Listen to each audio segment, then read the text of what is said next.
Avignon, dans le sud-est de la France.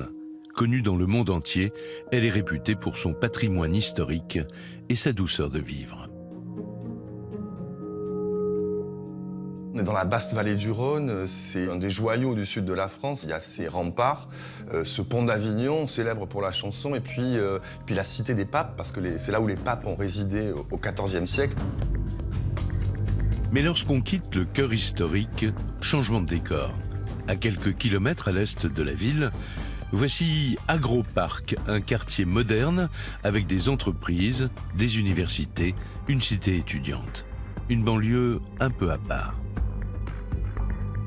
C'est un quartier dynamique, puisqu'il accueille la partie, on va dire, sciences et techniques de la fac des universités d'Avignon. Donc il y a énormément de jeunes qui gravitent là-bas, il y a beaucoup d'étudiants, beaucoup d'étudiantes. Si vous voulez, il n'y a pas une vie de quartier véritablement dans cet espace. Les gens se croisent sans véritablement se connaître. Quand vous allez à Agroparc, c'est parce que vous y allez, quoi. C'est pas un lieu de passage.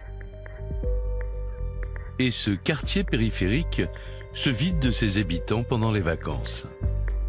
Cette zone là-bas est une zone qui est totalement désertique. Parce que les entreprises, par définition, sont souvent en vacances, les étudiants n'y sont pas, puisque les facs sont fermées. Ce décor de ville nouvelle, écrasé par la chaleur de l'été, est le théâtre d'une des affaires criminelles les plus retentissantes de ces dernières années.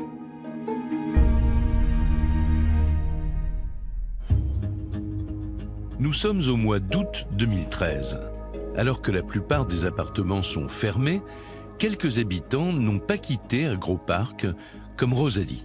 Cette jeune femme de 24 ans, un peu timide et réservée, habite le quartier depuis 4 ans. Et cet été, elle travaille comme intérimaire dans une usine agroalimentaire. C'est une jeune fille qui est toute seule ici, puisqu'elle n'est pas originaire de cette région, elle est plutôt de la Côte d'Azur. Elle a quelques relations, mais pas un tissu social très très dense. Elle est assez solitaire, assez renfermée. Rosalie vit dans un petit studio situé au 2e étage de cette résidence étudiante. Une table, un canapé, quelques bibelots, un décor modeste dans lequel elle se sent bien.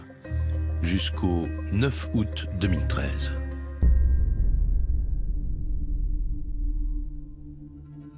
Ce soir-là, la jeune femme est seule chez elle et sa vie bascule. Il est 19h. Rosalie s'apprête à passer une soirée tranquille. Rosalie, comme d'habitude, si je puis dire, rentre de son boulot, prend sa douche et s'installe sur son canapé-lit. On est en plein mois d'août 2013, il fait une chaleur épouvantable. Elle ouvre sa baie vitrée et regarde la télé toute seule comme elle a l'habitude de le faire. Et elle finit en fait par s'endormir. Il est minuit. Rosalie tombe dans un sommeil profond. Quand tout à coup, à 3h du matin, la jeune femme est réveillée en sursaut. Elle aperçoit une silhouette près de sa fenêtre. Et là, elle ouvre les yeux et elle a, face à elle, le visage d'un homme masqué dans la pénombre. Avec cette silhouette très imposante et très importante, elle est pétrifiée. Si on se met à sa place, ça doit être terrifiant, parce qu'on n'est pas véritablement réveillé. On se dit, est-ce que c'est un cauchemar? Et puis là, elle s'aperçoit que, non, il y a vraiment un individu au-dessus d'elle. La jeune femme est alors prise d'une peur panique. Sa première réaction, c'est d'ouvrir la bouche pour hurler, mais elle n'a pas le temps de hurler parce qu'on lui plaque immédiatement la main sur la bouche. Et rapidement, l'individu prend les choses en main. Donc lui dit, écoute, je suis armé, j'ai un couteau, si tu cries, je te tue. Et donc elle va devoir obéir. Le calvaire de Rosalie va commencer. On parle d'un calvaire sur plusieurs heures, où cet homme va, à de multiples reprises, la violer. Il ne se contente pas de l'agresser sexuellement. Ce violeur lui inflige aussi des supplices répétés. Elle va subir les pires humiliations, y compris à un moment donné l'obligation dans laquelle elle se trouve d'aller aux toilettes et lui qui va la suivre et qui va assister à ça, qui va se faire pratiquer une fellation. Il sait qu'elle lui appartient, qu'elle ne va pas se débattre puisqu'il a pris le dessus sur elle et il profite de la situation au maximum. Véritablement, on a été dans un degré d'humiliation de cette jeune fille, vraiment au maximum de ce qui peut se faire. La perversité de son agresseur semble sans limite. Tandis que son comportement est d'une grande violence, il tente de séduire la jeune fille pour obtenir son consentement. Son agresseur va commencer à engager avec elle une sorte de conversation. Les questions qu'il lui pose sont des questions très précises. D'où tu viens? Où habitent tes parents? Qu'est-ce que tu fais comme travail? Est-ce que tu vis seul? Il va même jusqu'à lui demander est-ce que tu crois qu'on peut tomber amoureux? C'est comme s'il était ici pour rencontrer peut-être lui, chercher l'amour de sa vie. C'est vraiment très très inhabituel qu'un agresseur sexuel agisse de la sorte. Cela fait maintenant 2 heures que l'agresseur s'en prend à Rosalie. Et elle se demande bien comment ce cauchemar va se terminer. Plus on avance dans l'horreur des faits, et plus elle est soumise, parce que plus elle, quelque part, elle est en train de se poser une seule question, c'est est-ce que je vais mourir ou pas? La victime répond, mais c'est par instinct de survie. Subitement, l'homme masqué arrête de l'agresser. Il semble passer à une nouvelle étape, peut-être la dernière, espère Rosalie. Il l'emmène alors dans la salle de bain et réclame une bouteille d'eau de Javel. Il lui demande de laver son corps, donc de prendre plusieurs douches. Il va la contraindre donc à se laver à 5 reprises, dont la 5e fois avec de l'eau de Javel. Imaginez l'eau Javel sur la peau, la victime a passé vraiment un calvaire. Rosalie se demande où il veut en venir. Et elle comprend vite que son agresseur cherche à faire disparaître toute trace de son passage. Il agit très très méticuleusement, c'est-à-dire qu'il lui fait faire un ménage de fond en comble. La jeune femme s'exécute. Elle est terrifiée. Et le violeur se fait très menaçant.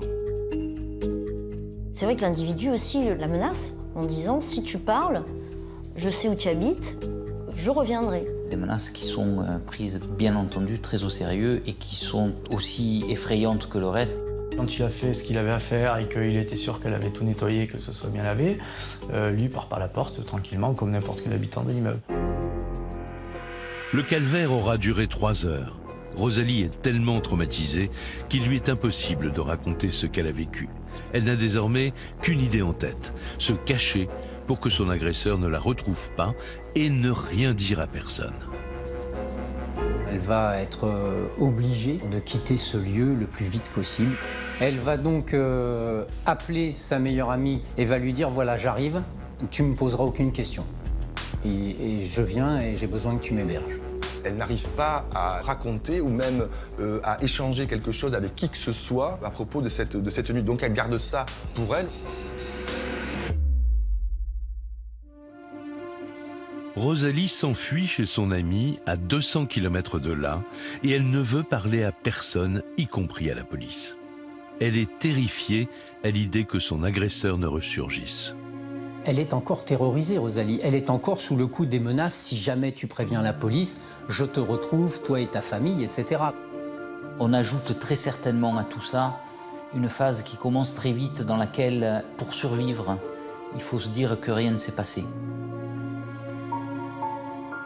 Pour comprendre un tel silence, pour se rendre compte de l'état de terreur dans lequel vit Rosalie, il suffit d'écouter Clara, qui a connu le même calvaire il y a 20 ans. C'était un matin de l'été 1997. Et aujourd'hui encore, elle se souvient de sa difficulté à dénoncer son agresseur. Il a promis de me tuer si j'appelle la police et si je le dis à qui que ce soit. Donc on est encore sous son emprise, on va dire. Partout où on va, après, il est toujours avec nous. Son odeur, sa voix, n'importe où on est, quand on fait ses courses, quand on est dans une file d'attente, il est toujours avec nous. On arrête de travailler et puis on reste dans sa bulle à la maison et on se protège. Après, on perd confiance en soi. On n'a plus confiance en personne. Clara a finalement trouvé le courage d'aller voir la police 24 heures après les faits. Rosalie, elle, aura besoin de beaucoup plus de temps. Elle dépose plainte 1 mois après avoir été violée. Et pour les policiers, cette plainte s'inscrit dans une incroyable série noire.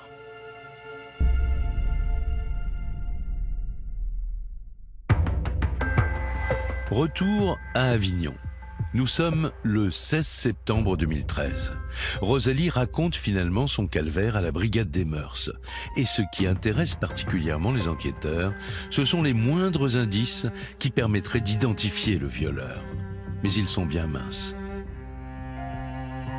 Comme l'individu était cagoulé, c'est quand même compliqué de décrire véritablement l'individu. Donc elle va donner un certain nombre de précisions, sa taille, environ 1,75 m, son âge, entre 25 et 35 ans. Ce qui interpelle beaucoup les enquêteurs, c'est le comportement du violeur. Il a essayé d'engager cette conversation, comme s'il voulait tisser une sorte de relation avec sa victime. Un violeur qui cherche à séduire ses proies, les hommes de la brigade des mœurs se rendent compte qu'ils ont affaire à un criminel pas comme les autres. Alors pour tenter de recueillir d'autres indices, ils fouillent le petit studio de Rosalie et ils se demandent par où l'individu a bien pu entrer. La première constatation et la plus importante qu'ils vont faire, c'est qu'ils confirment qu'il n'y a aucune trace d'effraction nulle part. Donc les enquêteurs concluent que vraisemblablement cet homme est monté par la façade, a pu escalader jusqu'au balcon de Rosalie et rentrer par la baie vitrée qui était ouverte. Ils ont certainement affaire à quelqu'un qui n'a pas peur, qui est déterminé. On imagine une sorte de mistigris qui passe de balcon en balcon et qui frappe au cœur de la nuit. Le mystérieux violeur aurait donc escaladé 2 étages, mais difficile de trouver la moindre trace de son passage dans l'appartement. Lui a déjà forcé sa victime à tout nettoyer à la javel. C'est compliqué de faire des prélèvements dans un espace qui restait comme ça, sans personne pendant un mois. Finalement, les enquêteurs ne découvrent rien qui soit exploitable en termes d'ADN, aucun matériel génétique. Alors, ils interrogent les voisins. Mais personne n'a rien entendu. Ils s'intéressent aussi à la vidéosurveillance du quartier. Mais comme Rosalie a attendu 1 mois avant d'aller voir la police, toutes les bandes ont été effacées. Un vrai coup dur, car les enquêteurs sont préoccupés. Ce viol est loin d'être un crime isolé.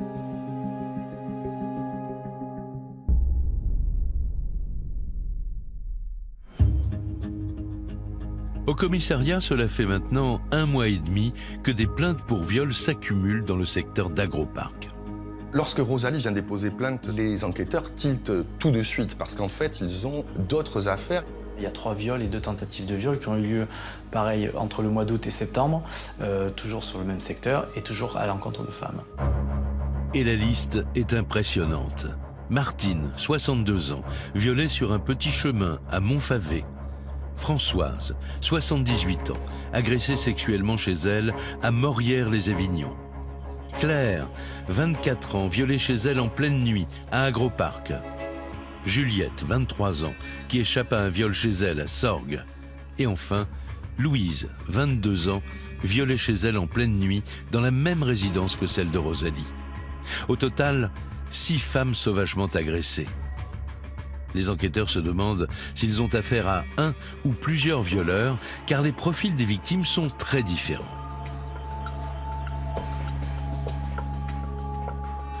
Vous avez des viols à l'encontre des personnes âgées et puis des viols ou agressions sexuelles sur des personnes beaucoup plus jeunes. Et donc on a 2 modes opératoires clairement différents dans cette série de viols. Les policiers s'aperçoivent que les victimes les plus âgées ont été agressées de jour par un individu non masqué, tandis que les victimes les plus jeunes ont, elles, été attaquées la nuit par un individu cagoulé qui escalade les balcons. Ça plonge en quelque sorte les enquêteurs dans une espèce de magma incompréhensible parce que là, pour le coup, ils ne peuvent pas faire de lien à part le lieu. Ils s'interrogent, est-ce qu'ils ont affaire à un seul homme capable de pouvoir violer tout à la fois des jeunes femmes, des femmes plus âgées, ou est-ce qu'ils sont en face de 2 auteurs, 3 auteurs? Pour l'instant, c'est un petit peu le flou artistique. Les policiers ne disposent que d'un seul indice, un gant retrouvé chez une des jeunes femmes violées. Il est envoyé aux experts pour analyse. En attendant les résultats, cette série macabre de viols autour d'Agroparc plonge les habitants dans la psychose.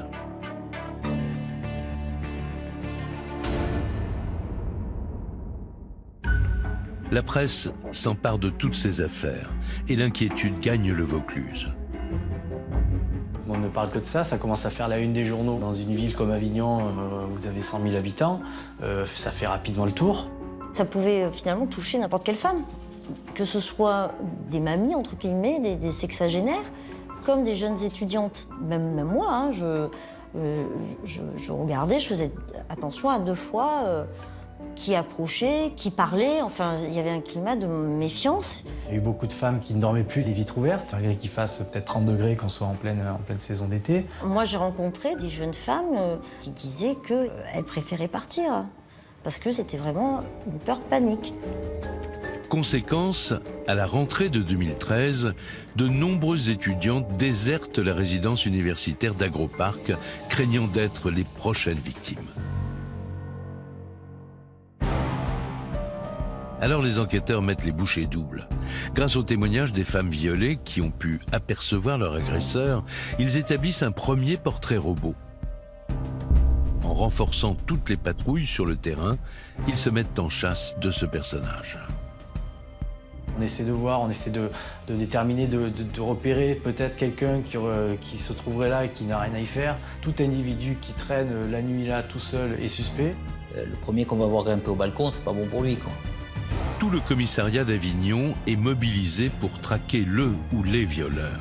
Et la ténacité des policiers finit par payer. Cela fait maintenant 6 semaines que Rosalie a été agressée et plus de 2 mois que la vague des viols a débuté. Mais le 20 septembre 2013, l'enquête fait un bond en avant. Les enquêteurs interpellent un individu qui correspond au portrait robot établi par les victimes les plus âgées. Les 2 victimes reconnaissent formellement cet agresseur. Le suspect, un marginal de 29 ans, est placé en garde à vue et les policiers l'interrogent sans relâche. Au bout de 3 heures, il passe aux aveux. Mais voilà, il ne reconnaît que 2 agressions sur les 6, celles qui concernent les 2 personnes âgées. Les enquêteurs pensent qu'il essaie de dissimuler les autres viols. Alors il vérifie son emploi du temps. Et là, surprise, le suspect a un alibi. Il est mis hors de cause. Et là, force est de constater que la déception est sans doute grande pour eux parce qu'il leur reste encore sur les bras 4 dossiers de viol et d'agression commis par quelqu'un qui reste insaisissable à ce stade. Donc on a un violeur de jeunes femmes qui est toujours dans la nature à ce moment-là. Pour les enquêteurs, il faut reprendre l'enquête à zéro, et sans tarder, car ils redoutent de nouveaux viols.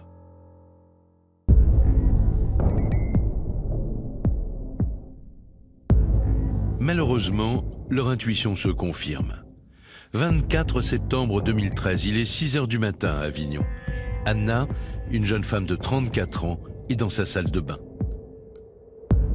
Sa porte est verrouillée, mais elle a ouvert la fenêtre pour aérer la pièce. 10 minutes plus tard, elle se retrouve nez à nez avec un individu cagoulé. Il se jette sur elle et tente de la violer. Anna résiste, elle crie et l'agresseur prend la fuite. La série noire continue 3 semaines plus tard, dans un appartement d'Agroparc. Héloïse, une jeune femme de 30 ans, fait la vaisselle dans sa cuisine. Quand subitement, un homme masqué saute sur son balcon. Il l'empoigne brutalement, elle tente de résister, elle est violée à 2 reprises.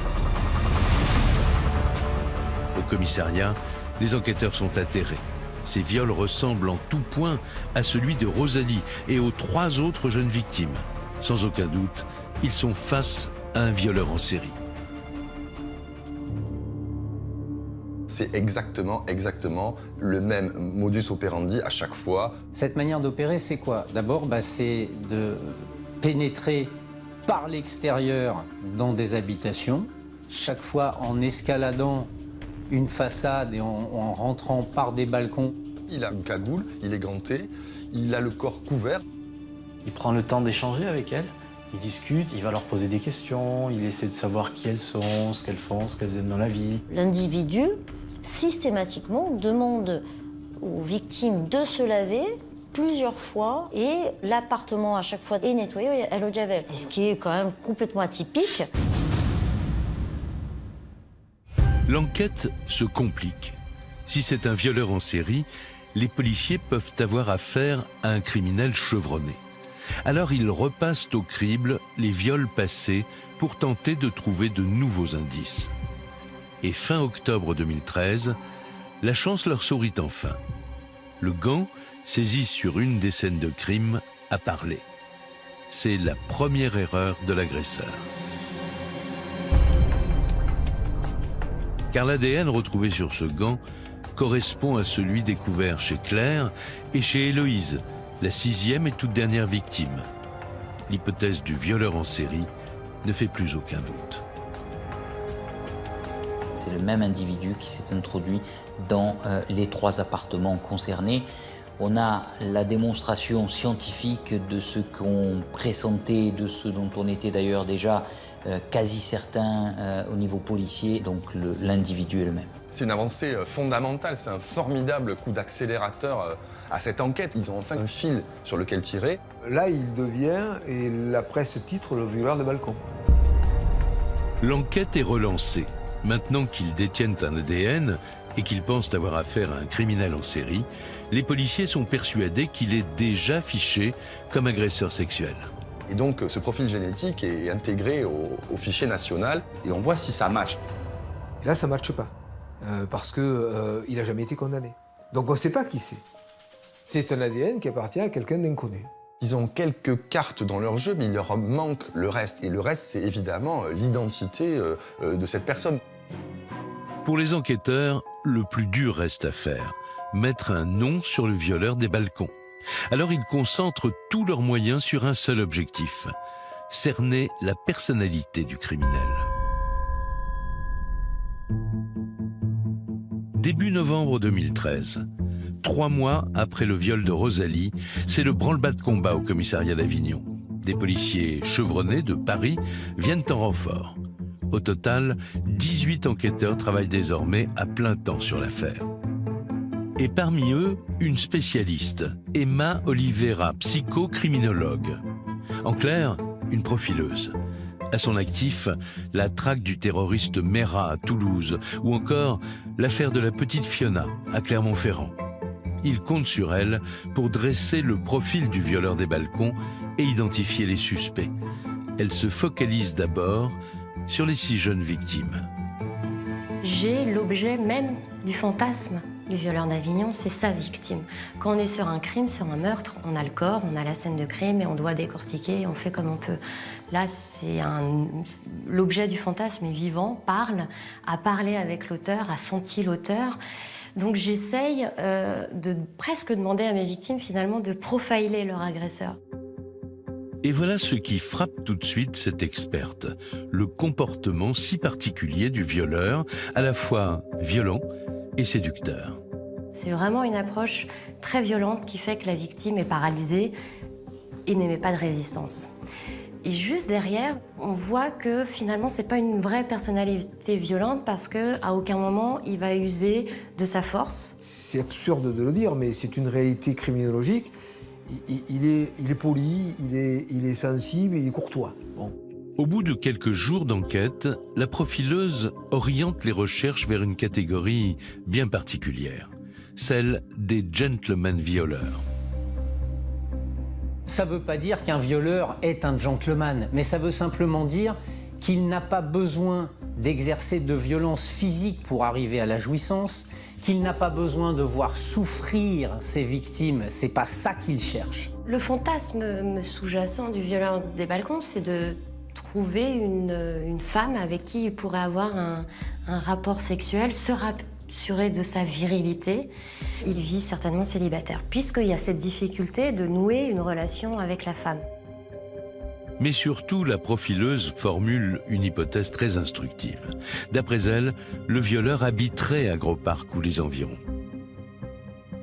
La façon qu'il a de pouvoir pénétrer chez les gens, de connaître le territoire et de disparaître tout aussi vite, c'est qu'il connaît certainement et elle va utiliser cette expression qui est zone de confort.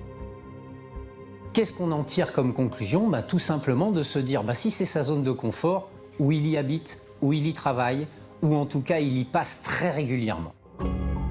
L'étau se resserre.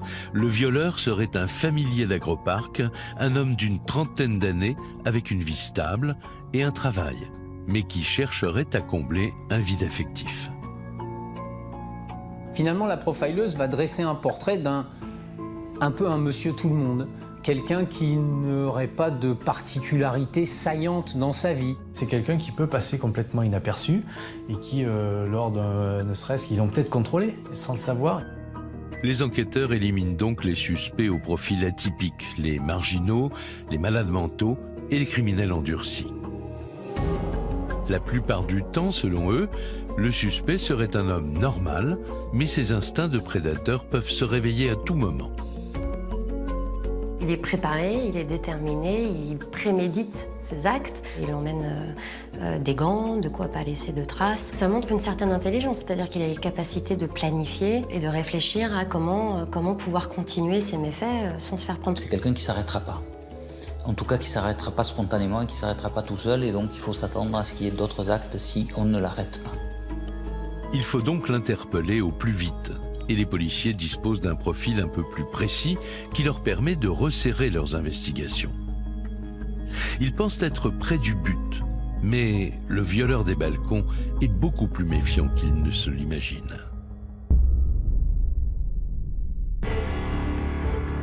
Au début de l'année 2014, les policiers ont 6 victimes sur les bras et toujours aucun indice matériel. Si ce n'est un ADN inconnu. Alors ils misent tous sur une stratégie audacieuse, interpeller le violeur des balcons en flagrant délit.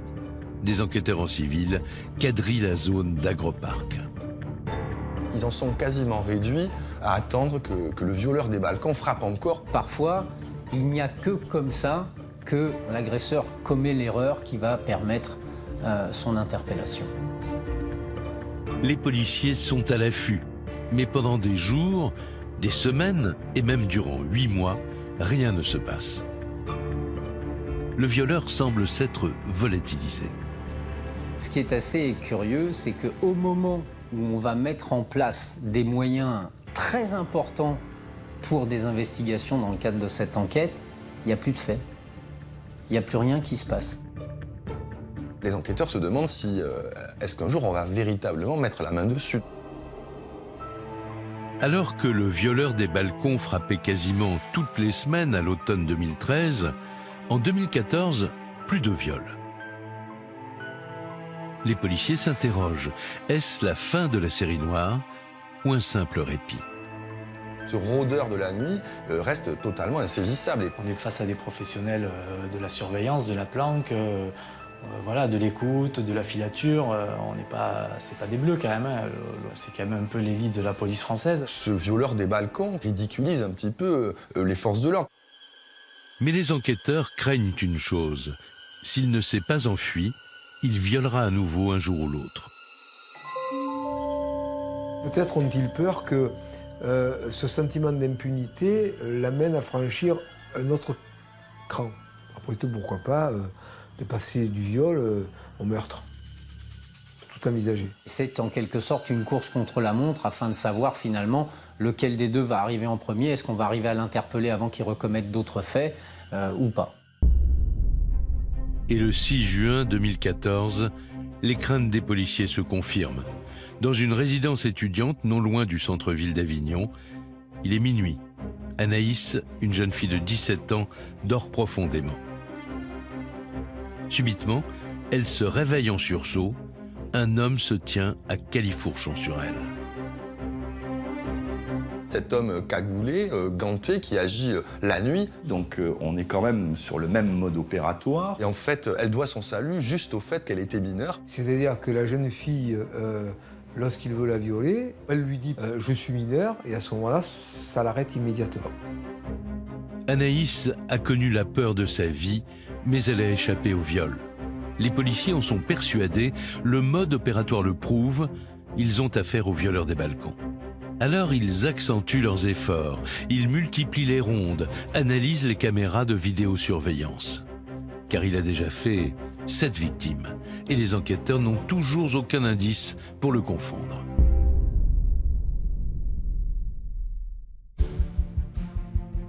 Mais début septembre 2014, l'enquête s'accélère.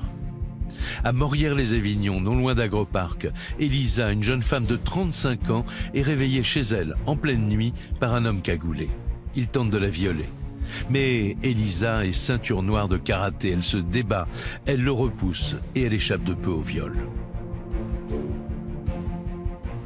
Cette femme va non seulement le mettre en échec, il va fuir, mais elle va réussir à le voir s'en aller.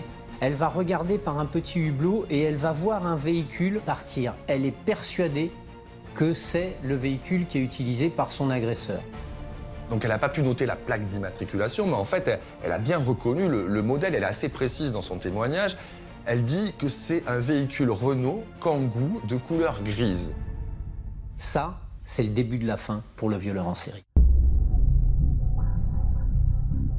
Pour la première fois depuis plus d'1 an, les enquêteurs détiennent enfin un indice matériel, le modèle du véhicule utilisé par le violeur des balcons. C'est un élément qui est un élément important et qui dénote très certainement un abaissement de son niveau de vigilance sur la commission des faits.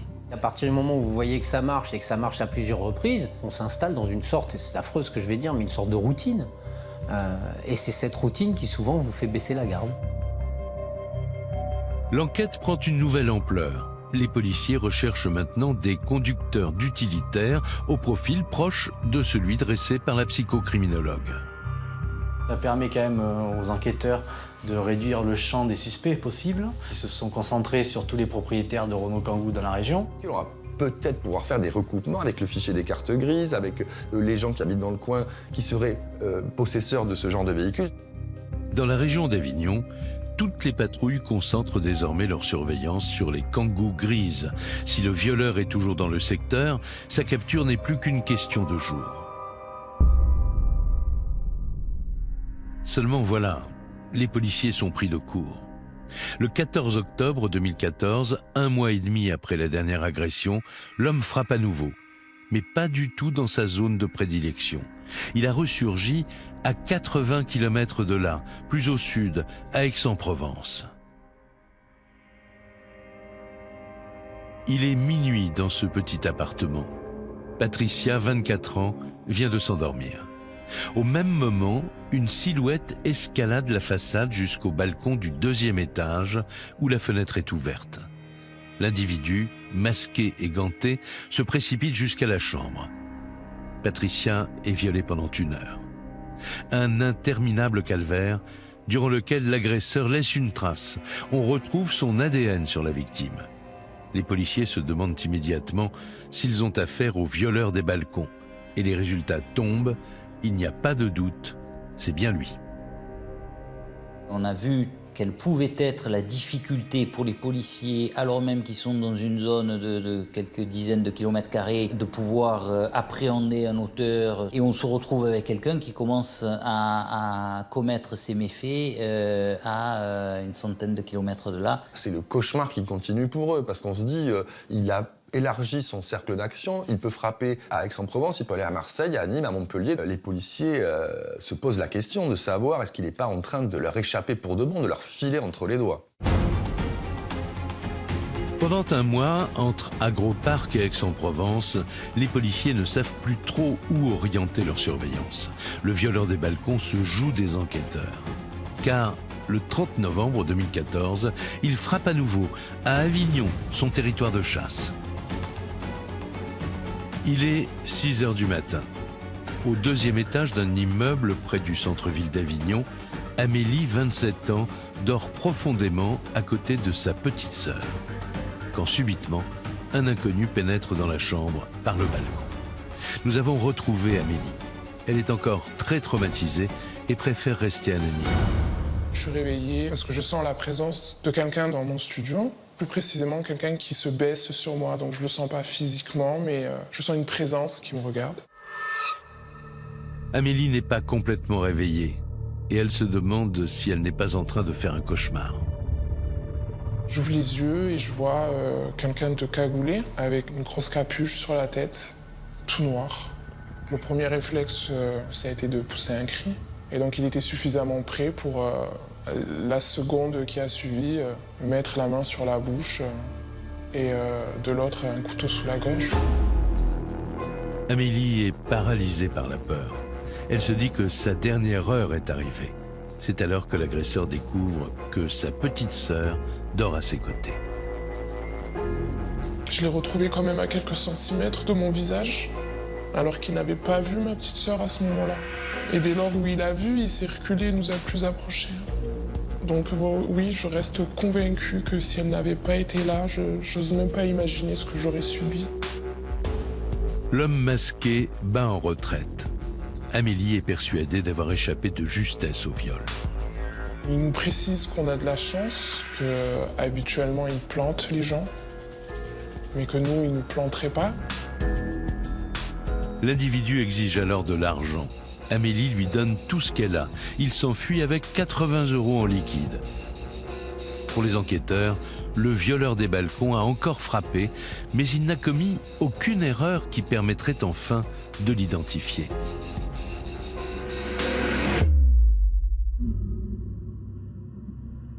Nous sommes maintenant en décembre 2014. La traque se poursuit depuis plus d'1 an et demi. Il n'y a aucune raison pour que la série noire s'arrête.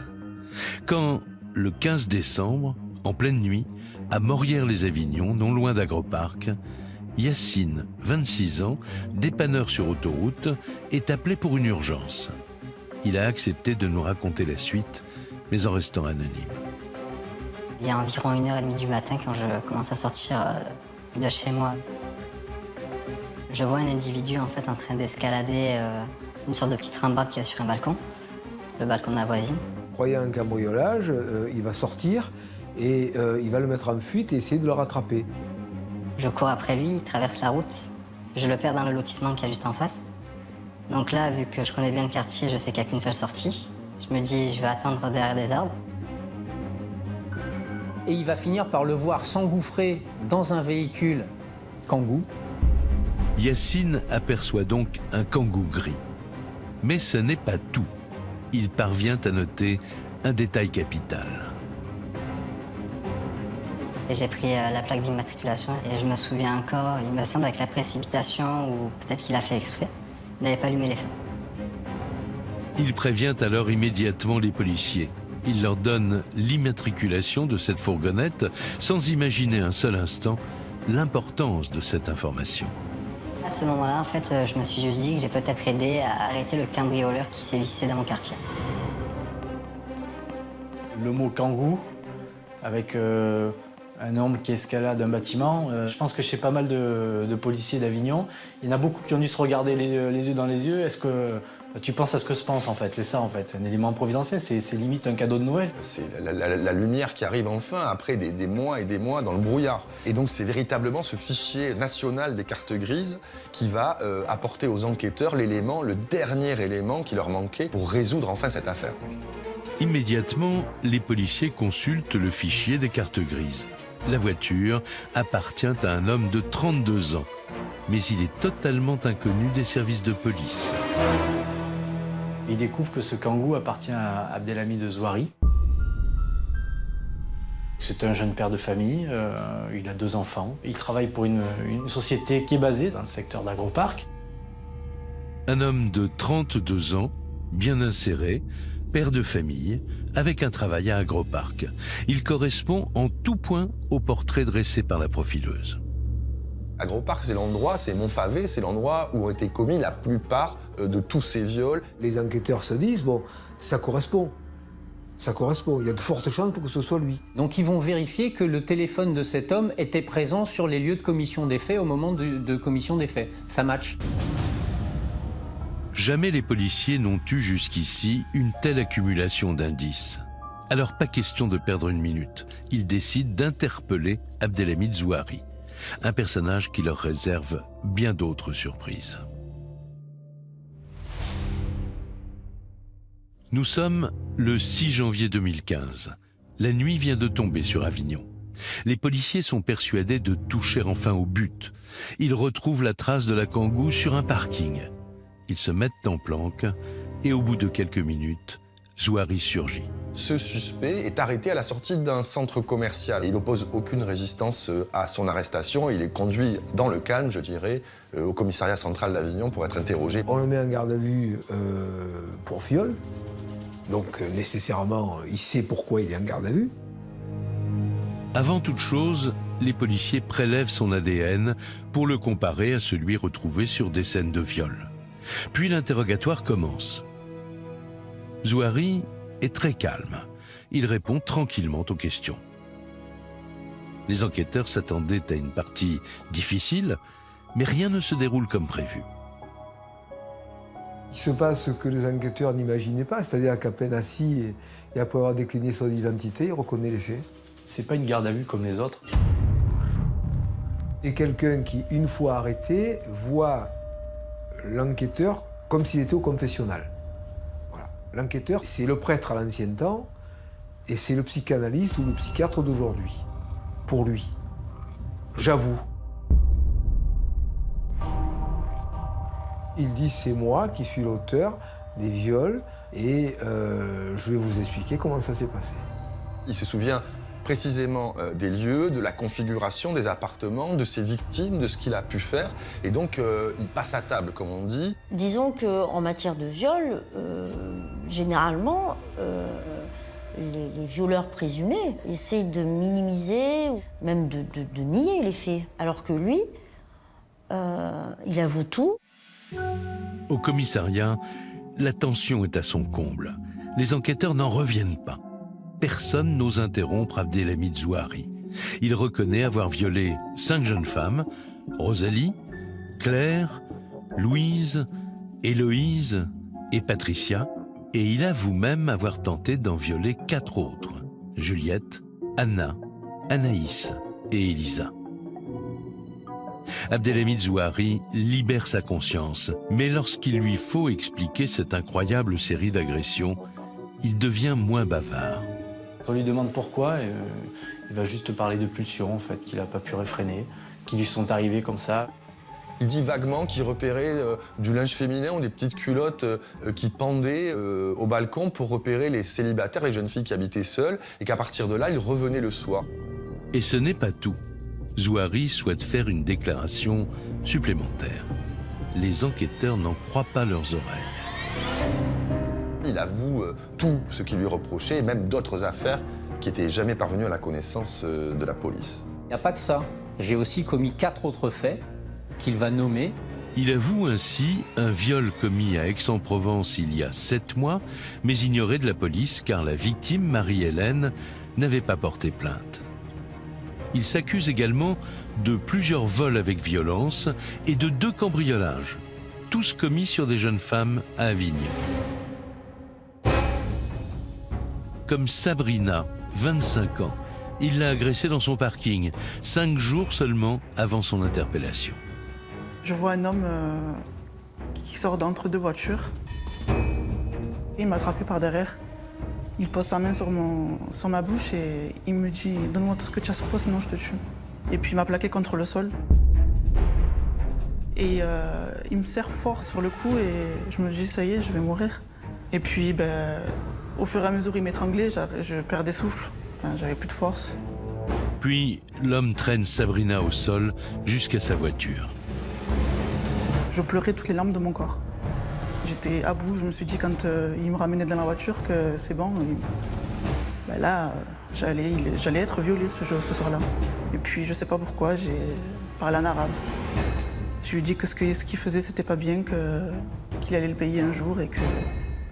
Et je lui ai dit pourquoi moi, j'ai fait quoi? J'ai commencé à prier. Et c'est de là qu'il m'a dit tu as de la chance, je te fais rien. Le violeur des balcons desserre son étreinte et il se volatilise aussi vite qu'il était apparu.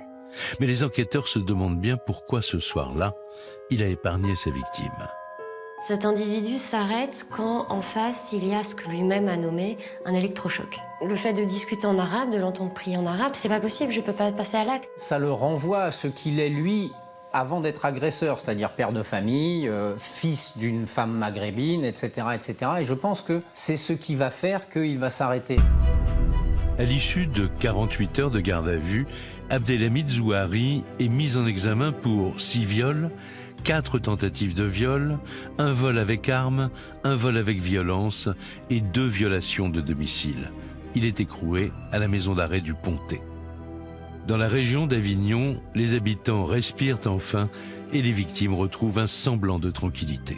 Et ça veut dire que je n'ai plus à me poser la question de savoir si la personne qui est derrière moi dans le bus, si la personne qui me regarde fixement chez le charcutier ne serait pas l'agresseur qui m'a agressé et qui veut finir le travail. On va pouvoir mettre un visage et connaître le nom de celui qui a agressé. Pour autant, c'est un soulagement d'apparence. Car la plupart de ces jeunes femmes restent très traumatisées. C'est des instants où même chez soi, on n'est plus en sécurité. On ferme tout. Et même quand on ferme tout, on a l'impression qu'il y a quand même quelqu'un. C'est être méfiante alors qu'on ne l'était pas. C'est se retourner dans la rue le soir, se mettre à courir pour arriver là où on veut aller. Parce qu'on a vraiment l'impression qu'on nous suit. C'est notre rapport à l'autre qui est complètement détruit, on n'a plus confiance. Oui, cette poursuite, on ne peut pas oublier ce qui s'est passé. C'est pas possible. On vit avec, quoi. Maintenant, elles cherchent à comprendre qui est vraiment leur agresseur, comment un père de famille en apparence sans histoire est-il devenu un des violeurs en série les plus terrifiants de la région. Les policiers commencent alors une enquête de personnalité qui révèle un parcours hors du commun. Car à l'origine, rien ne prédestine le jeune Abdelhamid à devenir criminel. Il naît en 1983 à Nice, dans une famille d'origine marocaine qui le couve. À 15 ans, toute la famille déménage à Avignon. Il rate son bac et entre tout de suite dans la vie active. C'est un jeune homme plutôt travailleur. Au départ, il est intérimaire, il est rentré dans cette entreprise d'agroalimentaire et puis, à force de travail, de persévérance, il a réussi à gravir les échelons. Et au moment des faits, au moment où il est arrêté, il est agent de maîtrise, c'est-à-dire quasiment cadre dans cette entreprise. Je sais qu'il allait tous les jours à son travail sans aucun problème. Il était content de travailler. Je sais qu'il aimait bien son travail. Les enquêteurs découvrent un jeune homme bien noté dans son entreprise, mais plutôt solitaire. L'un de ses meilleurs amis, Johan, décrit Abdelhamid comme quelqu'un de très sympathique. Il avait un caractère assez droit, franc. Le mec franc et qui assume ce qu'il fait, toujours. Très sincère, il m'a jamais menti. Il ne faut pas oublier le fait que c'est un homme qui n'a jamais eu affaire à la justice. S'il avait un PV aujourd'hui, le lendemain, il était payé son PV. Mais tout aurait dérapé en 2008. À l'occasion d'un voyage en Roumanie, il tombe amoureux d'une jeune femme à peine majeure. Très vite, sa nouvelle conquête roumaine s'installe chez lui, à Avignon, et il se marie. Il est, lui, amoureux d'elle. J'ai le sentiment que c'est pas son cas. Elle le voit comme la possibilité de venir en Occident. C'est un mariage un peu arrangé, comme on le connaît, de femmes de l'Est qui vont trouver un Français pour pouvoir avoir une nationalité et puis tenter sa vie ici. Lui, il est un peu faible, il manque de confiance en lui. Il y a enfin une jeune femme qui s'intéresse à lui, donc il se fait un peu alpaguer par cette femme. Pour les enquêteurs, cette union constitue un tournant dans le parcours d'Abdelhamid. En apparence, le couple est comblé. Sa femme accouche de 2 petites filles, ils habitent un joli appartement à quelques kilomètres d'Avignon. Mais en creusant leur histoire, les policiers s'aperçoivent que la réalité est moins glamour. La jeune femme est de moins en moins sous le charme de son mari. Elle va déchanter, parce que bon, la vie qu'il lui offre n'est pas une vie très heureuse. Il n'y a pas de villa, il n'y a pas de yacht. Et à ce moment-là, va se jouer un rôle très pervers entre elle et lui, c'est-à-dire qu'elle ne s'entend plus avec lui, et à ce moment-là, il va l'acheter. C'est-à-dire qu'il va faire toute une série de crédits, et quand il ne peut plus avoir de crédit, elle le quitte. Donc il a fondé une famille, il a eu 2 petites magnifiques, et du jour au lendemain, la femme, elle se barre. Pour lui, c'était un choc. Abdelhamid se retrouve seul avec ses 2 petites filles et il le vit très mal. Pour les enquêteurs, c'est le début d'un engrenage infernal. Alors le jour où sa femme l'a quitté, il était dans un très très sale état. Et il m'a dit, je suis tout seul, je ne comprends pas comment une mère peut faire ça à ses enfants. Donc il était complètement déprimé, donc là c'est sûr, il était dans la dépression totale. Quand sa femme s'en va, bon, non seulement tout s'est écroulé, mais à ce moment-là, c'est la fuite en avant. On se rend compte, si on fait la chronologie, que vraisemblablement, son épouse part au moment où il va perpétrer les premiers faits. Les policiers veulent comprendre pourquoi il se met à violer. Ils s'aperçoivent qu'à ce moment-là, Abdelhamid, le jeune père de famille rangé, change radicalement de vie. Il démissionne de son travail et il retourne vivre chez ses parents. Le bon travailleur devient un joueur. Le bon père de famille devient un cocaïnomane. Et le mari fidèle devient un violeur. Voilà. Pour tenter de comprendre pourquoi Abdelhamid s'est lancé dans cette incroyable série noire de viols, les experts se penchent sur les circonstances des agressions. Comment expliquer que ces actes violents s'accompagnaient d'une volonté de discuter avec ses victimes et même de tenter de les séduire? Je vois cette habitation et je décide d'escalader en me disant que peut-être à l'intérieur, je vais trouver ce que j'ai pas chez moi, c'est-à-dire quelqu'un qui représente un foyer, une femme. Et d'où la relation verbale qu'il a avec elle. On sent quand même qu'il a une revanche à prendre sur sa femme et après, par extrapolation, sur les femmes en général. C'est un violeur faible, c'est un faible. C'est-à-dire que c'est un homme qui a besoin d'être réassuré ou rassuré en permanence sur ce qu'il est, y compris sur sa virilité. Et c'est des gens très dangereux, parce que la faiblesse génère des comportements qui peuvent être extrêmement violents. Après 3 ans d'enquête, le violeur des balcons est renvoyé devant les assises. Il n'y a qu'une question, c'est combien? Combien, quel quantum de peine peut-on mettre face à l'horreur et à la multiplicité des faits qu'il a commis? Le 25 juin 2018, le procès d'Abdelhamid Zouhari s'ouvre à huis clos à Avignon. C'est la première fois que les victimes vont croiser le visage de leur agresseur. Il n'était jusqu'à présent qu'un homme masqué. Je voulais le regarder droit dans les yeux en lui disant que c'était un monstre, une personne sans valeur morale. J'ai pleuré déjà quand je l'ai vu. Ça m'a fait me dire que en fait, c'est lui, quoi. De le voir debout comme ça, sans réaction, sans peine, sans rien, sans larmes.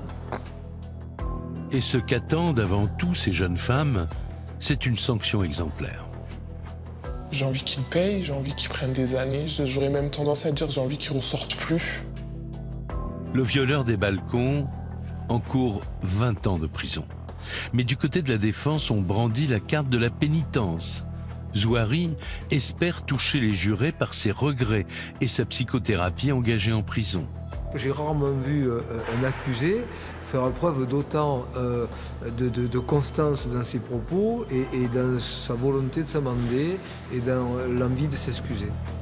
Pour autant, au 2e jour du procès, l'énumération interminable des atrocités commises par Abdelhamid Zouhari glace la cour.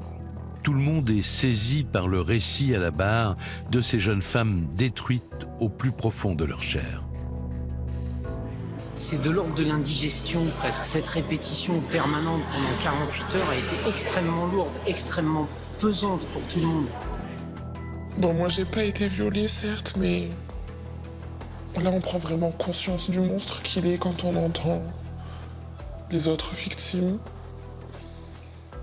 quand on entend ce qu'elles ont subi et qu'on se dit qu'on aurait pu subir ça.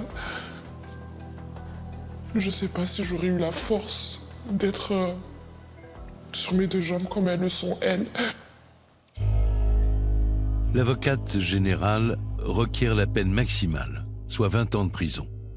Au bout de 4 jours d'audience et 3 heures de délibéré, le verdict tombe. Le violeur des balcons est condamné à 18 ans de prison aux 2 tiers incompressibles pour 6 viols, 4 tentatives, vol avec arme et vol avec violence. Il ne fait pas appel de sa condamnation. Alors du côté des victimes, on accueille ce verdict avec apaisement. C'est un soulagement parce que si on fait le tour, finalement, ça fait des années qu'elles attendent ça. J'espère reprendre confiance. J'espère être heureuse un jour. Toutes ces jeunes femmes souhaitent maintenant ouvrir une nouvelle page de leur vie.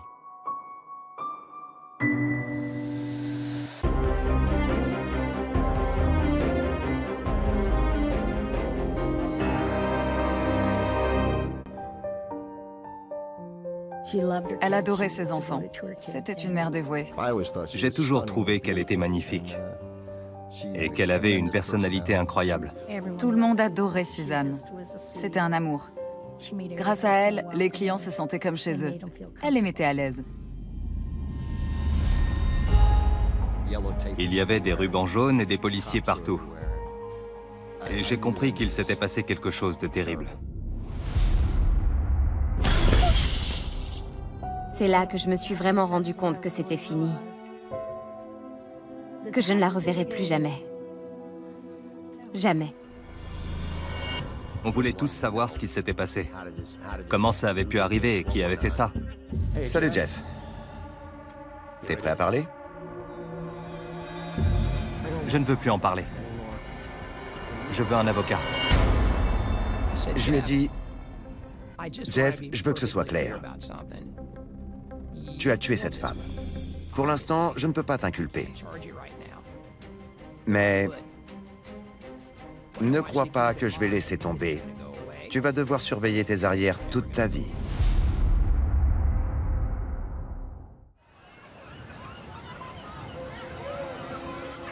Largo, au sud de la Floride. Une ville côtière de 83 000 âmes où se croisent touristes et résidents. Dans cette station balnéaire tranquille, tous les habitants se connaissent et s'entraident. Alors, quand la vie de l'un des leurs est touchée, c'est toute la communauté qui se mobilise. « 6 juin 1987. Salut Denis, ça va? Salut. C'est le week-end au Country Club Lounge, l'un des bars les plus populaires de Largo. C'est ici la fête? Salut tout le monde, ça va? C'était comme une salle de jeu pour adultes. Il y avait un jukebox, on pouvait regarder la télé, jouer aux fléchettes. L'ambiance était décontractée et on s'y sentait bien. Comme chaque samedi soir depuis des années, Suzanne Heiliger, 42 ans, est derrière le bar. Tout le monde adorait Suzanne. C'était un amour. Grâce à elle, les clients se sentaient comme chez eux. Elle les mettait à l'aise. Je vous ai raconté la fois où un gars a sorti son flingue? Quoi? Ouais, il l'a posé sur le bar. Il se prenait pour John Wayne. Tu rigoles? Non, alors j'ai pris l'arme pour la ranger ailleurs et je lui ai dit « Qu'est-ce que vous voulez boire ?» On va bientôt fermer. À l'heure de la fermeture, quelques habitués sont encore là. Suzanne Heiliger les pousse vers la sortie pour pouvoir nettoyer le bar et vite rentrer retrouver sa famille. Tu veux de l'aide? Non, ça va. Allez-y, sauvez-vous. Le dernier client parti, comme à son habitude, Suzanne verrouille la porte et commence à ranger.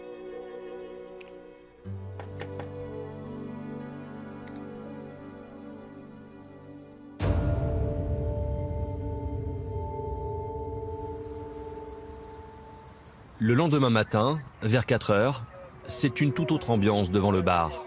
La police s'active après avoir été appelée par l'homme d'entretien. En arrivant pour prendre son service, il a fait une terrible découverte. Le corps sans vie de Suzanne gisait derrière le comptoir. J'emmènerai les 2 caisses enregistreuses quand tu auras terminé. Kelly Goswick est nouveau à la brigade criminelle de Largo. Avant, il travaillait à la répression des fraudes. Et c'est sa toute première affaire d'homicide. La première chose que j'ai vue, ce sont les chaises renversées par terre. Le bar, en soi, n'avait rien de particulier. Jusqu'à ce que je regarde derrière.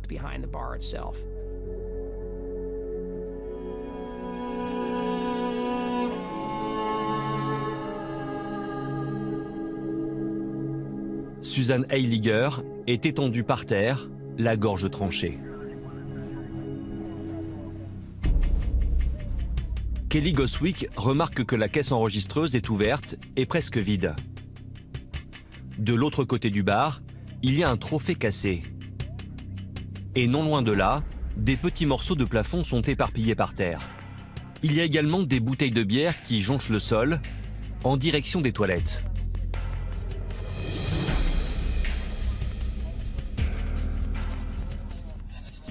Quand je suis arrivé dans les toilettes, j'ai vu qu'il manquait une dalle au plafond, au-dessus d'un des urinoirs.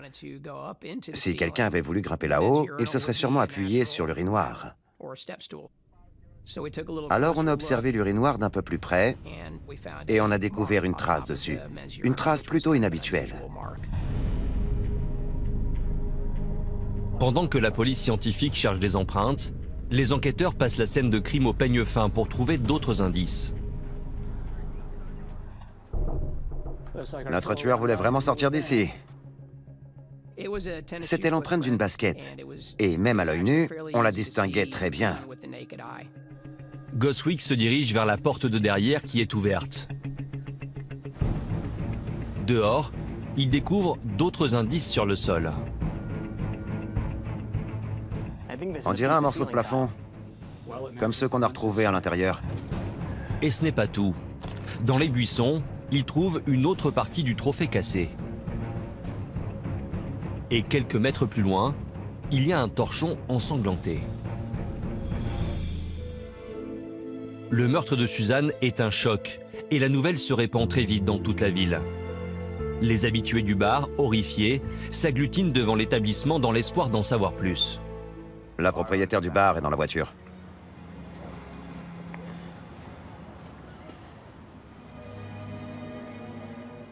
J'étais en état de choc, dans le déni. Pour moi, ça n'était pas réel. Goswick commence à l'interroger et lui demande d'abord de lui parler du trophée cassé.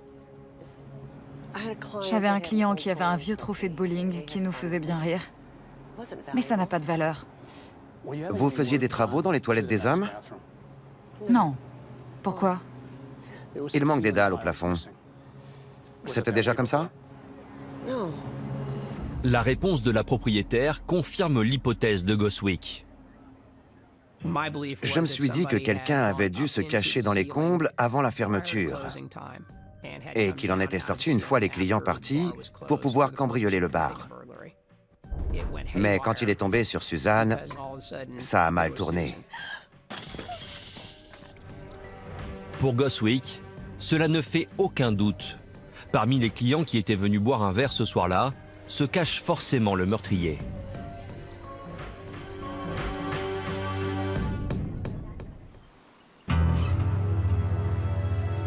Quelques heures après le meurtre, les habitants de Largo continuent d'affluer devant le bar.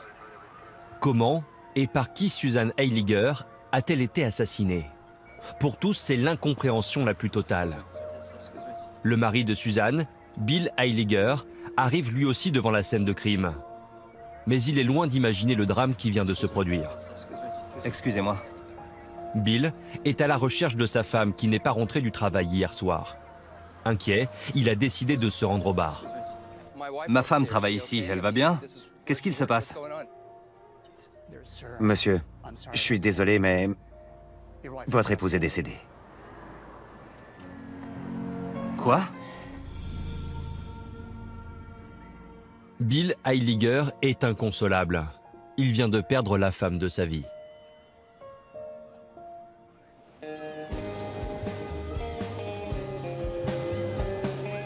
Car dès le début de leur relation, Bill a tout fait pour qu'elle le remarque. Waouh, regarde-toi, on dirait Miss America. Bill Heiliger. J'adore. Je rêve ou t'es en train de me draguer? Non, tu rêves pas. J'ai quelque chose à te montrer. Qu'est-ce que c'est? Mes enfants. Une mère célibataire avec 5 enfants ferait fuir n'importe quel homme, mais pas Bill, qui est totalement fou d'elle. 5 ans plus tard, il se marie. Elle adorait ses enfants. C'était une mère dévouée. Bill était son second mari et elle était sur un petit nuage. Elle l'aimait à la folie. Au bar aussi, tout le monde l'adorait, car elle avait un petit mot ou une attention pour chaque client. Ce serait génial. Selon tous les témoignages, Suzanne n'avait aucun ennemi. Pour Goswick, la théorie du cambriolage qui tourne mal semble donc la plus plausible. Et le meurtrier était sûrement déjà dans les murs après la fermeture. Reste maintenant à le prouver. L'enquêteur commence par interroger tous ceux qui étaient présents ce soir-là. Je suis arrivé vers 21h et je suis reparti vers 22h30. Toute la journée et la soirée du lendemain, mes clients se sont présentés à la police pour leur dire qu'ils étaient au bar ce soir-là. Vous êtes parti à quelle heure?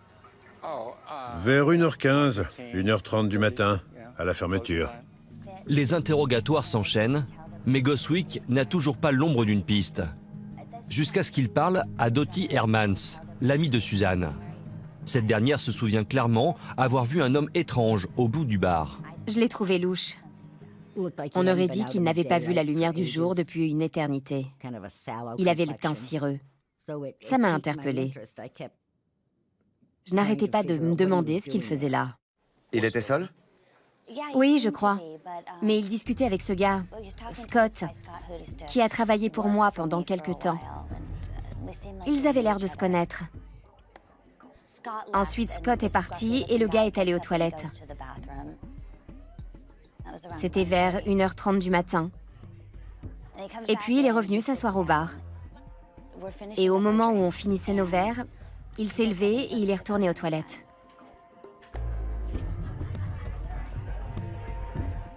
J'ai surveillé les toilettes, mais je ne l'ai pas vu revenir. Et après ça, vous ne l'avez plus revu? Non, il a disparu. Parlez-moi de cet homme. 2 jours après le meurtre de Suzanne, Kelly Goswick tient enfin un suspect. Un homme négligé, aperçu pour la dernière fois alors qu'il se rendait aux toilettes du Country Club Lounge. Pour le retrouver, l'enquêteur interroge Scott, l'ami de Dottie, qui aurait été vu en train de discuter avec lui. Il est allé aux toilettes 2 ou 3 fois. Vous l'avez vu revenir la dernière fois? Maintenant que j'y pense, je crois pas. Vous connaissez son nom? Oui, je connais ce gars. Il s'appelle Jeff Lobick. Jeff Lobick? Oui. C'était assez surréaliste, parce que j'avais déjà rencontré cet homme quand je travaillais à la répression des délits. Je savais exactement qui c'était. Jeff, c'est quoi tout ça? C'est à moi. Tu as 3 télés? J'aime regarder la télé. Combien de fois il va falloir que je t'embarque? Au début des années 80, Goswick avait arrêté plusieurs fois le jeune délinquant de 20 ans. Et il avait un mode opératoire bien rodé. Toujours voler d'abord son entourage proche. Si tu voles mes affaires encore une fois, je te vire de chez moi. Ça te plaît de faire souffrir ta mère? Il ciblait principalement les personnes qu'il connaissait. Il volait ses amis, sa famille. Ça donne une petite idée de sa personnalité. Goswick a toujours gardé un œil sur Jeff Lobick. 2 ans après ses premiers délits, le jeune homme ne travaillait toujours pas et habitait encore chez ses parents, à 800 mètres à peine du Country Club Lounge.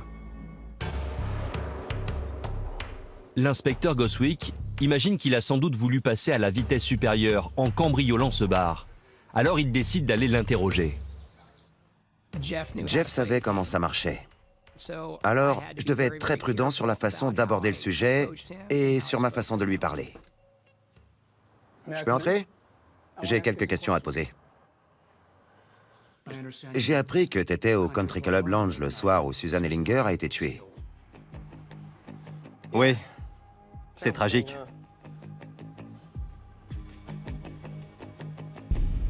Dès que j'ai vu ses chaussures, j'étais quasiment certain que c'était lui. Mais il ne fallait pas lui montrer. Il fallait que je reste impassible. Il ne devait pas savoir qu'il était mon principal suspect. Goswick lui demande de l'accompagner au poste pour qu'il fasse sa déposition en tant que témoin. T'aurais le temps? Oui, mais je n'ai pas de voiture. Je t'emmène. Je suis suspecté? Détends-toi. Tous ceux qui étaient au bar ont fait leur déposition. T'as quitté le bar à quelle heure? 00:30. T'es rentré directement? Oui. Tes parents t'ont vu rentrer? Je sais plus. Je crois qu'il dormait. Ça va? Tu veux de l'eau? Non, non, ça va. Ok. Quand t'étais au Country Club Lounge, t'as utilisé les toilettes? Non. Il était plus stressé que jamais. Et je savais que c'était lui. Ça ne faisait aucun doute dans mon esprit. Je tenais mon suspect. Tu portais ces chaussures? Oui. Je peux les emporter? Mes baskets? Oui, on vérifie les chaussures de tout le monde. Bon, d'accord. Merci. Il était tellement persuadé de n'avoir laissé aucun indice derrière lui qu'il a accepté sans trop rechigner.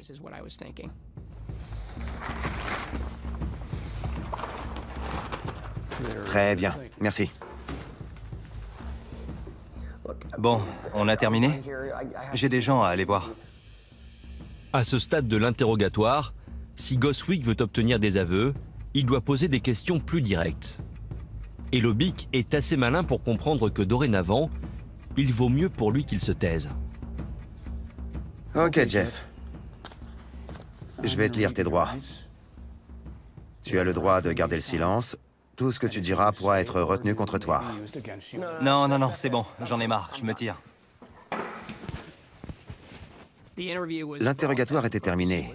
Je bouillonnais. Je me disais, c'est lui le meurtrier. Je sais que c'est lui. Et il sait que je le sais. Mais je ne peux rien faire contre lui. J'espérais que la scientifique me dirait, oui, ce sont les mêmes chaussures qui ont laissé la trace sur l'urinoir et l'empreinte sur la porte.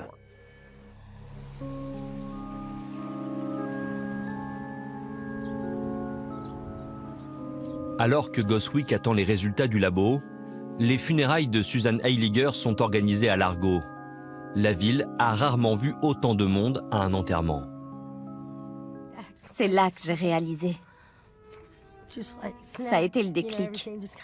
Je me suis dit, c'est réel.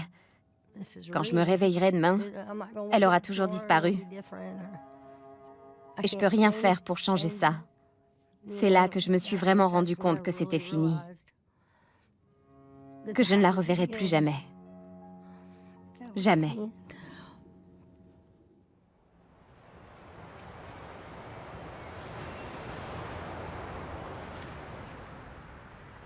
Trois jours plus tard, les résultats des analyses tombent.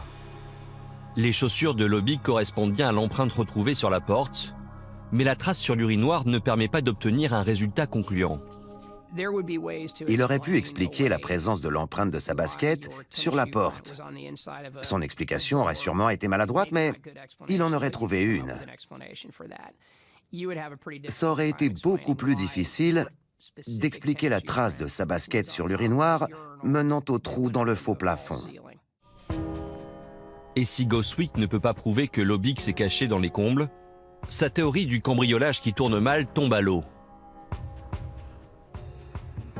Son seul espoir est de trouver des empreintes de Lobick sur la scène de crime. Les enquêteurs en retrouvent plein sur le bar, mais aucune sur les morceaux de plafond, dans les combles, sur le trophée cassé ou le torchon ensanglanté. Il semble que Lobick ait veillé à effacer ses traces. La première enquête criminelle de Goswick est au point mort.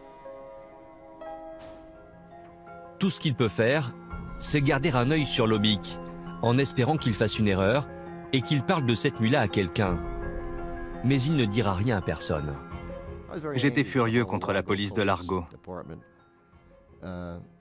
Parce que j'avais l'impression qu'ils abandonnaient l'affaire, qu'ils refermaient le dossier et qu'ils passaient à autre chose. 8 mars 1989.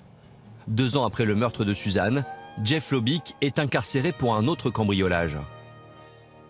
L'inspecteur Goswick se dit que c'est le bon moment pour le faire parler. Salut Jeff. T'es prêt à parler? Pourquoi pas? Je m'ennuie à mourir ici. Mais si vous êtes là pour cette barmaid, je vous arrête tout de suite, je l'ai pas tuée. Je vous l'ai dit. Je suis allé boire un verre au bar et je suis rentré chez moi, c'est tout. Goswick change alors de tactique et tente d'amadouer Lobick en jouant au gentil flic.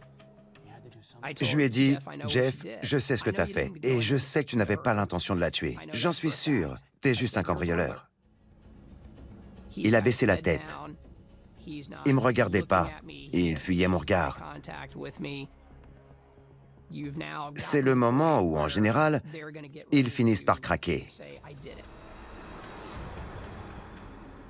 Ça te tracasse, je le sais. Je ne veux plus en parler. Je veux un avocat. Je lui ai dit, Jeff, je veux que ce soit clair. Tu as tué cette femme. Tu sais que tu l'as fait, et je le sais aussi. Pour l'instant, je ne peux pas t'inculper. Mais ne crois pas que je vais laisser tomber et que tu t'en es sorti à bon compte. Tu vas devoir surveiller tes arrières toute ta vie.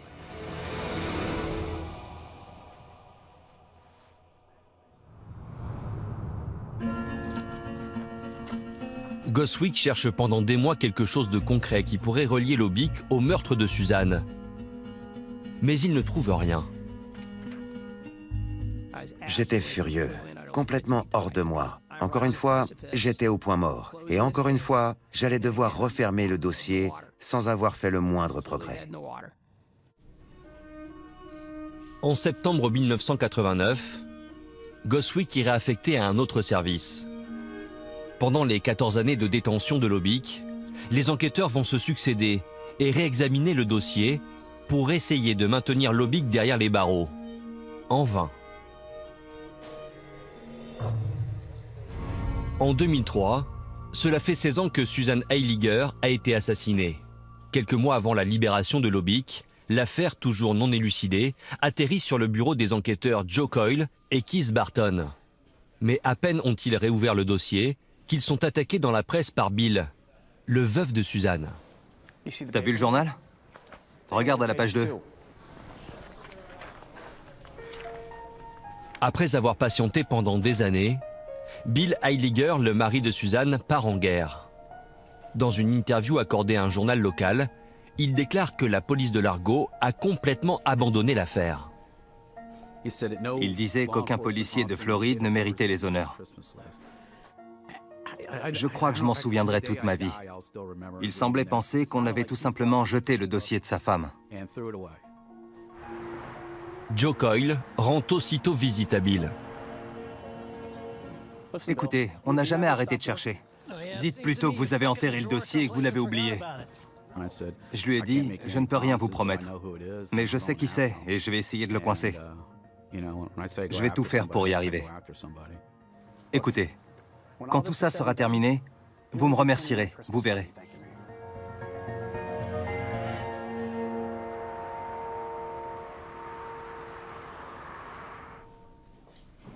Pour tenir cette promesse, Coyle et Barton décident de commencer par discuter avec l'homme qui connaît le mieux l'affaire, Kelly Goswick, devenu inspecteur. On savait qu'on obtiendrait plus de détails en parlant directement à l'enquêteur plutôt qu'en lisant le dossier. Donc on a discuté avec lui le plus souvent possible. Goswick leur suggère alors une stratégie à adopter. Il faut réussir à prouver que Lobick était dans ce plafond. Mais il y a peu d'indices. Une empreinte de chaussure qui pourrait correspondre, un témoin qui l'a vu aller dans les toilettes des hommes, mais rien de concret. Il n'y a qu'une seule façon de résoudre cette affaire, faire avouer Lobick. Jeff Lobick avait été libéré de prison. Alors on s'est dit qu'il était temps de lui rendre une petite visite pour essayer de l'interroger à notre tour. Mais après toutes ces années de silence, arriveront-ils à le faire changer d'avis? Rien n'est moins sûr. Les enquêteurs savent qu'ils n'auront droit qu'à une seule tentative avant que Lobick ne demande un avocat. Alors, il ne doit pas savoir qu'ils sont là pour l'affaire Susan Heiliger. Le 30 juin 2004, Barton et Coyle mettent en place un scénario et se rendent sur le chantier où Lobick travaille comme ouvrier. Police de Largo, on voudrait discuter avec vous d'un de vos employés, Jeff Lobick. Qu'est-ce qu'il a fait? En fait, c'est un témoin dans une affaire où un tas de documents a été perdu, alors on a besoin de son aide. Là, il est sur un autre chantier. Je vais aller le chercher. Allez dans la salle de repos.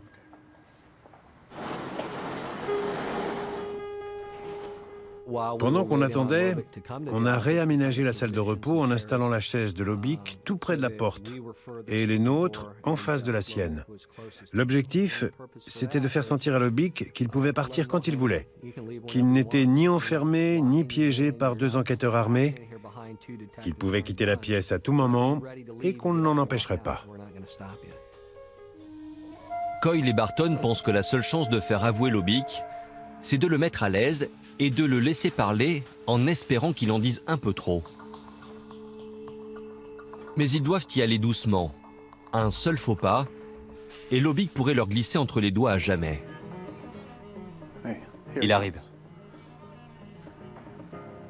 Si on parvenait à lui faire dire qu'il s'était caché dans le plafond des toilettes, c'était tout bon, parce qu'on avait un témoin qui avait entendu Suzanne verrouiller la porte, et qu'il n'y avait personne dans le bar.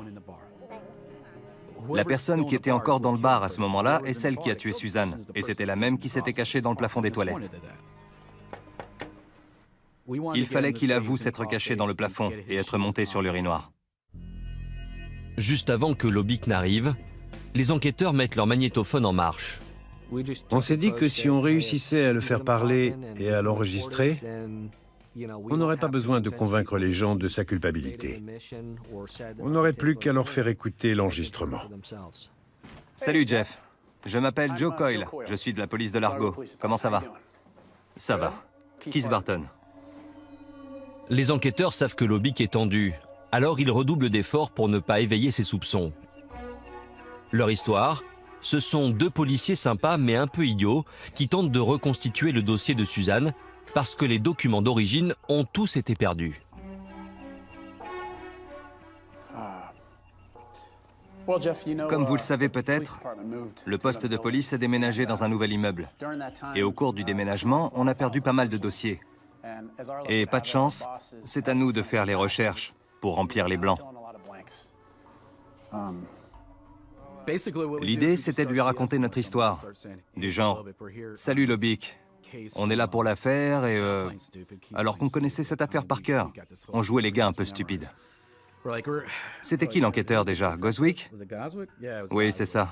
Oui, apparemment, c'était Goswick qui était chargé de l'enquête. C'est une affaire non résolue. Il y a eu un meurtre dans un bar de la ville. Et je le jouais vraiment comme ça. Oui, je me souviens de Goswick. Je lui ai parlé 2-3 fois. Ah oui? Je n'ai pas ça dans mes notes, Joe. Je ne sais pas. Je lui ai parlé 2 fois.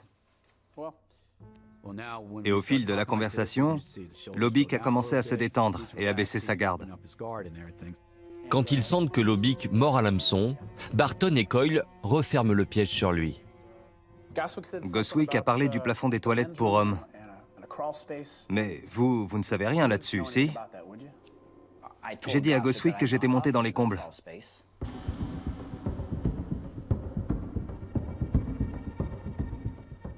Et là, je me suis dit, ça y est, il l'a sorti.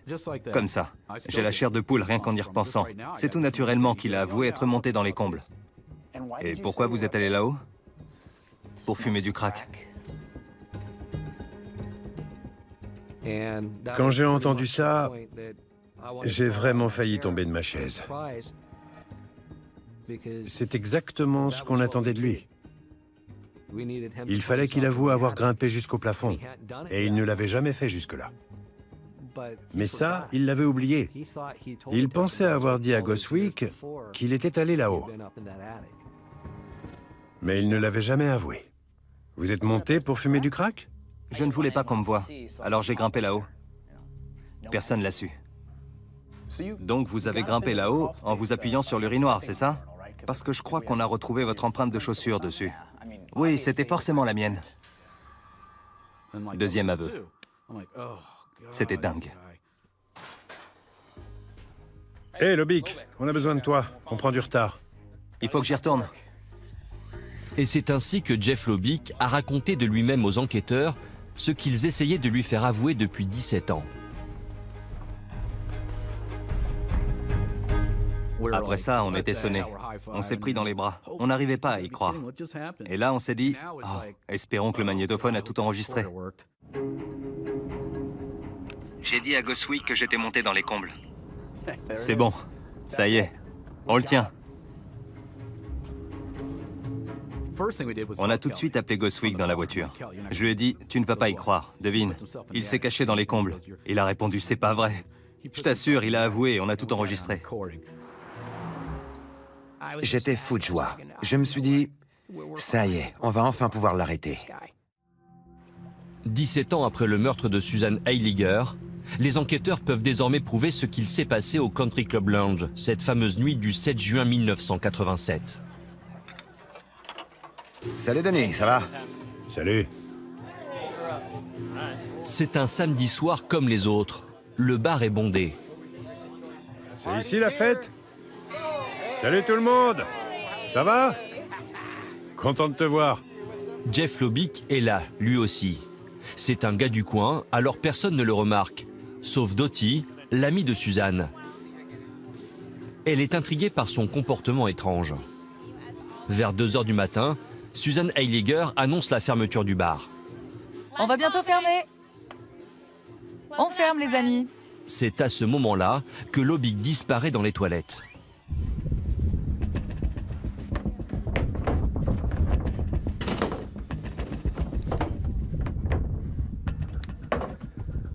Suzanne, tu veux de l'aide?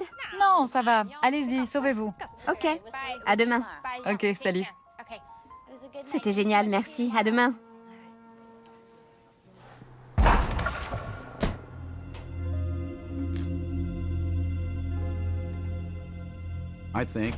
Je pense qu'il attendait la fermeture du bar pour le cambrioler. Le problème, c'est que quand il est sorti de sa cachette, Suzanne était encore là.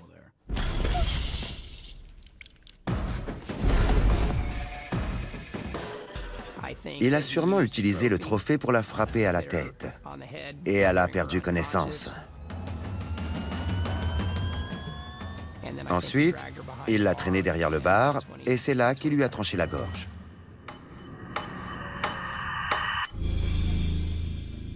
Paniqué, Lobick attrape l'argent dans la caisse et tente de s'enfuir par la porte de devant. Mais il se rend compte qu'elle est verrouillée. Alors, il va jusqu'à la porte de derrière, l'ouvre et rentre chez ses parents à 800 mètres de là.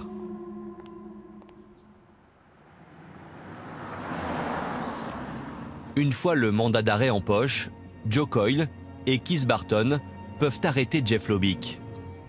Sur le chemin, ils récupèrent l'inspecteur Goswick.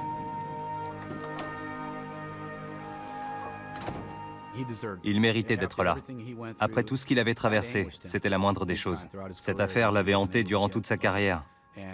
Et je voulais qu'il puisse y mettre un point final et enfin tourner la page. Il fallait qu'il soit là.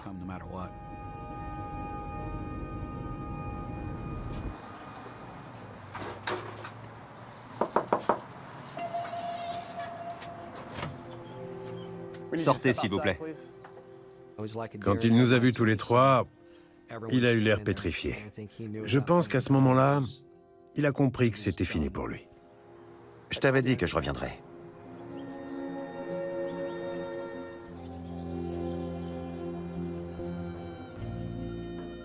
Je me suis tenu à l'écart et je l'ai regardé. C'était le plus beau des cadeaux. Mais pour Coyle et Barton, il reste un dernier appel à passer pour que l'affaire soit définitivement classée. Allô? Joe m'a appelé et m'a dit « On le tient. On l'a arrêté. On l'emmène en prison. » Là, je me suis dit « Ça y est, ils l'ont eu. C'est enfin terminé. » Et mon point de vue sur Joe Coyle et toute la police de Largo a complètement changé. Je me suis dit « Waouh, ça y est, enfin. » Le 17 juin 2008, 21 ans après cette nuit fatale, Jeff Lobick est condamné pour le meurtre de Susan Heiliger. Il écope de la prison à vie.